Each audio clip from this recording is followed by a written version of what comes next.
नमस्कार साथियों। आप सभी का पहाड़ी स्टडी क्लास में बहुत बहुत स्वागत है साथियों। आज हम अलंकार के कुछ अन्य और रूपों के बारे में चर्चा करेंगे। तो आज हम रूपक अलंकार, उपमा अलंकार और उत्प्रेक्षा अलंकार, इन तीन अलंकारों के बारे में चर्चा करेंगे साथियों। तो देखते हैं हमारे ये तीनों अलंकार को कि ये तीनों अलंकार क्या होते हैं। तो सबसे पहले हम ये तीनों अलंकार एक दूसरे से मिलते हुए, थोड़ा थोड़ा इनमें अंतर है, उसी अंतर को हमको समझना है। देखिए, रूपक अलंकार, इसकी परिभाषा जहां उपमेय और उपमान, उपमेय और उपमान, जहां उपमेय और उपमान एक ही मान लिया जाता है। उपमेय क्या होता है? उपमेय बोले तो जिसकी तुलना, मतलब सब्जेक्ट है ना, कहना चाहिए सब्जेक्ट, ठीक, हमारा ये सब्जेक्ट हो गया। और जिससे तुलना, जिससे तुलना, उपमान का मतलब है जिससे तुलना, ये कहना चाहिए हमारा ऑब्जेक्ट हो गया, है ना, ऑब्जेक्ट। तो उपमेय मतलब जिसकी तुलना और उपमान मतलब जिससे तुलना, मतलब किसी चीज की किसी से तुलना करना, है ना। तो जहां उपमेय जिसकी तुलना हो और उपमान जिससे तुलना हो को एक ही मान लिया जाता है। मतलब यहाँ पे उपमेय और उपमान को अलग अलग नहीं, उसको एक ही मान लिया जाता है। उपमेय और उपमान को एक ही मान लिया जाता है, वहां रूपक अलंकार होता है साथियों। तो उपमेय अलंकार, जो रूपक अलंकार है, उसमें उपमेय और उपमान को एक ही मान लिया जाता है। जैसे किसी को, राम को श्याम मान लिया जाए, है ना, कि राम नहीं, वो श्याम ही है। इस टाइप से दो चीजों को एक ही मान लिया जाए। हम इसके कुछ उदाहरण से इसको स्पष्ट समझने की कोशिश करते हैं। देखिए उदाहरण, पायो जी मैंने राम रतन धन पायो। पायो जी मैंने राम रतन धन पायो। यहां धन को क्या माना गया है? राम, है ना, ईश्वर, ईश्वर को क्या है? धन मान लिया गया है। मतलब ये मीरा जी की पंक्ति में है कि पायो जी मैंने राम रतन धन पायो, मतलब वो किसको पाना चाहती थी? ईश्वर को पाना चाहती थी, है ना।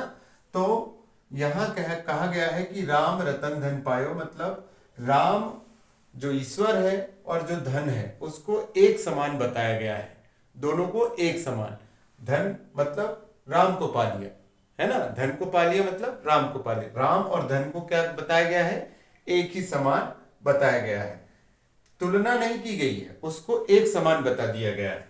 दूसरा देखते, मैया मैं तो चंद्र खिलौना ले हूं। मैया मैं तो चंद्र खिलौना ले हूं। अब देखिए यहां जो है खिलौना, जो है खिलौना और चंद्र, मतलब चंद्रमा और खिलौना को एक ही बताया गया है। चंद्र खिलौना बोला गया है, चंद्रमा तो ला नहीं सकता, लेकिन चंद्रमा के समान खिलौना, मतलब चंद्रमा और खिलौना एक ही मान रहा है। यहाँ जो बालक है वो चंद्रमा को और खिलौना को क्या मान रहा है? एक ही मान रहा है। उसको लग रहा है कि वो चंद्रमा नहीं है, वो खिलौना है ना। तो यहाँ पे चंद्रमा और खिलौना को एक ही मान लिया गया है। तो यहाँ भी क्या है? रूपक अलंकार। जिस अलंकार में उपमेय और उपमान को एक ही मान लिया जाए, मतलब सब्जेक्ट और ऑब्जेक्ट को क्या है? एक ही मान लिया जाए, है ना, तो वहां क्या होता है? रूपक अलंकार होता है साथियों। ठीक है, यहां से स्पष्ट हो गया ये दोनों उदाहरण से। अब हम एक और अगला हमारा उपमा अलंकार देखते हैं। देखिए उपमा अलंकार और रूपक अलंकार में अंतर क्या है वो भी हमें यहां समझ में आ जाएगा। देखिए, जहां उपमेय की तुलना उपमान से की जाए। उपमेय मतलब क्या हो गया है? उपमेय जिसकी तुलना हो, है ना, मतलब हमारा ये क्या हो गया? सब्जेक्ट हो गया। ठीक है साथियों, सब्जेक्ट। और उपमान ऑब्जेक्ट हो गया, है ना, जिससे तुलना की जाती है। तो जहां उपमेय की तुलना उपमान से की जाए, अब यहां सिर्फ तुलना होगी। और इसमें क्या देखे हमने रूपक में कि उपमेय और उपमान को एक समान मान लिया गया था, है ना, लेकिन यहां एक समान नहीं माना है, उससे तुलना की जा रही है, उससे तुलना की जा रही है। जहां उपमेय की तुलना उपमान से की जाए, है ना, दोनों की क्या है? उपमेय उपमेय की तुलना उपमान से की जा रही है। तो देखिए हम इसके उदाहरण देखें उससे पहले एक ट्रिक देख लेते हैं। पंक्ति में जहां भी आपको उपमा अलंकार है उसके जो उदाहरण है उसमें सा, सी, से, सम, सरिस जैसे शब्द आते हैं, है ना। इस अलंकार की सबसे अच्छी पहचान है कि हमने अलंकार को पढ़े, पंक्ति को पढ़े और उसमें सा, सी, से, सम, सरिस ऐसे शब्द अगर दिख रहे हैं तो हमको बिल्कुल उपमा अलंकार लगा देना है कि इसमें कौन सा अलंकार है, उपमा अलंकार है। ये ट्रिक जो है 100% सही है, ठीक है। तो उपमा अलंकार जिस भी पंक्ति में होती है उसमें कौन से शब्द आते हैं, सा, सी, से, सम, सरिस, है ना। उदाहरण देख लेते। पहला उदाहरण है पीपर पात सरिस मन डोला। देखिए हमारा ये सरिस आया, पीपर पात सरिस मन डोला। जो है मन जो है पीपल के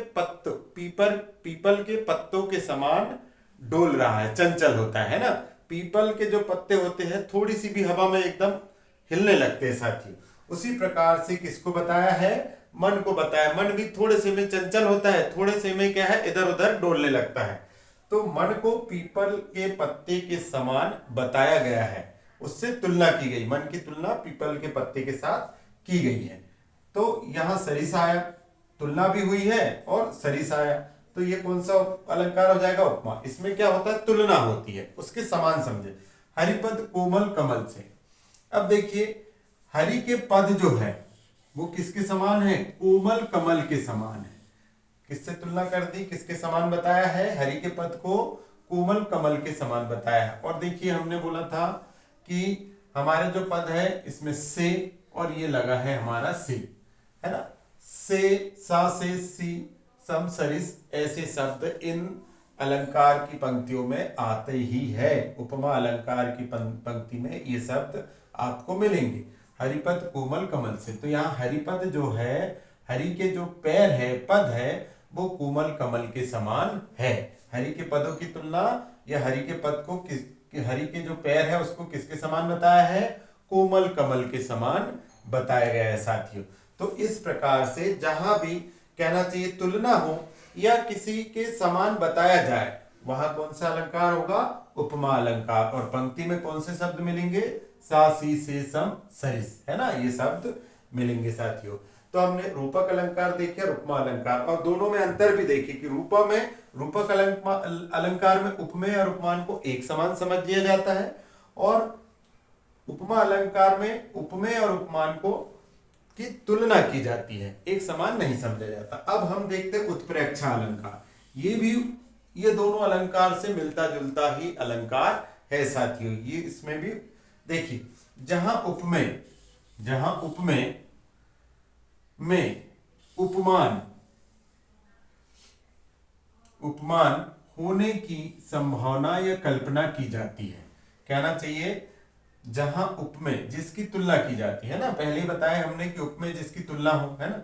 उपमेय जिसकी तुलना की जाए में उपमान जिससे तुलना की जाए, उपमान क्या होता है, जिससे तुलना की जाए, होने की संभावना या कल्पना की जाती है। यहाँ उपमेय में उपमान होने की कल्पना की जाती है ना, संभावना व्यक्त की जाती, कल्पना की जाती है। तो जहां कल्पना की जाएगी, संभावना व्यक्त की जाएगी, वहां कौन सा अलंकार होगा, उत्प्रेक्षा अलंकार। तीनों में उपमेय और उपमान ही दिया गया है और तीनों में उपमेय उपमान का जिक्र हुआ है। अब इसमें भी जो है उत्प्रेक्षा अलंकार में भी एक ट्रिक है साथियों। इस उत्प्रेक्षा अलंकार की जो भी पंक्ति होगी उसमें मनो, मानो, मनो, मनु, मनहु, जनु, जानो, जनहु आदि शब्द आते हैं। कौन से शब्द आते हैं, मानो, मनो, मनु, मनहु, जनु, जानो, जनो, ये शब्द आते किसमें आते हैं, उत्प्रेक्षा अलंकार में। तीनों ही अलंकार एक से लग रहे हैं लेकिन इनमें अलग शब्द आ रहे हैं, इसमें अलग शब्द आएंगे, इसमें नहीं आ रहे हैं ना। तो इस प्रकार हमको उनमें अंतर भी समझना है और उनको समझना है। तो यहाँ क्या आना है साथियों, यहाँ पे सिर्फ उपमेय में उपमान के होने की कल्पना की जाती है, तुलना नहीं की जाती। क्या कल्पना की जाती है, यहाँ तुलना नहीं होती है साथियों। देखिए हम उदाहरण से देख लेते हैं। सोहत ओढ़े पीत पट, सोहत ओढ़े पीत पट श्याम सलोने गात, श्याम सलोने गात, मनहु नीलमणि शैल पर आप आतप पर्यो प्रभात। सोहत ओढ़े पीतपट श्याम सलोने गात, मनहु नीलमणि शैल पर आपत पर्यो प्रभात। तो यहाँ पे क्या बताया गया है कि जो श्याम है ना, श्याम रंग, काले रंग, श्याम का जो शरीर है वो काले रंग का होता है। तो श्याम वर्ण, श्याम रूप, श्याम जो है जिनका शरीर श्याम रूपी है, उन्होंने क्या है अपने वस्त्र पे, अपने शरीर पे क्या पहने हुए हैं, पीले वस्त्र पहने हुए हैं, है ना। श्याम ने, श्री कृष्ण जी ने अपने शरीर पर पीले वस्त्र पहने हुए हैं, और वो पीले वस्त्र ऐसे लग रहे हैं, ऐसे दिखाई दे रहे हैं, कैसे, जैसे नीलमणि पर्वत पर सूर्य सुबह की किरणें पड़ रही हो। तो यहां कल्पना की गई है कि पीले वस्त्र पे क्या है, सुबह की पीले वस्त्र जो है उस पे क्या पड़ रही है, सुबह की किरणें, है ना, प्रभात की किरणें पड़ रही है। ये कल्पना की जा रही है कि श्री कृष्ण ने अपने शरीर पे पीले वस्त्र धारण किए हुए हैं, और वो वस्त्र ऐसे सुशोभित लग रहे हैं मानो कि नीलगिरी, नीलमणि पर्वत पर सुबह की किरणें पड़ रही हो। अब देखिए साथी, ये मनहु यहाँ आया, और हमारा ये हमने कहा कि इसमें मनहु है ना, मनु, मनहु, जनु, जानो, जनु, इस टाइप के शब्द आते हैं साथियों। तो इस उत्प्रेक्ष अलंकार में भी हमको देखना है कि इस टाइप के अगर शब्द आ रहे हैं तो ये कौन सा अलंकार होगा, उत्प्रेक्ष अलंकार होगा साथियों। यहाँ पे सिर्फ कल्पना की जा रही है ना, एक दूसरे उपमेय में उपमान की कल्पना की जाती है। जैसे यहाँ पे पीले वस्त्र पे प्रकाश, सूर्य की प्रकाश, सुबह के सूर्य के प्रकाश के पड़ने की कल्पना की जा रही साथियों। तो इस प्रकार हमने आज ये इस वीडियो में हमारे 3 अलंकार देखे, रूपक अलंकार, उपमा अलंकार, उत्प्रेक्ष अलंकार। तो साथियों आज का जो टॉपिक था हमारा इतना था। मिलते हैं अगले टॉपिक में साथियों। चैनल को लाइक, सब्सक्राइब करें। वंदे मातरम, जय हिंद साथियों। मिलते हैं नेक्स्ट वीडियो में।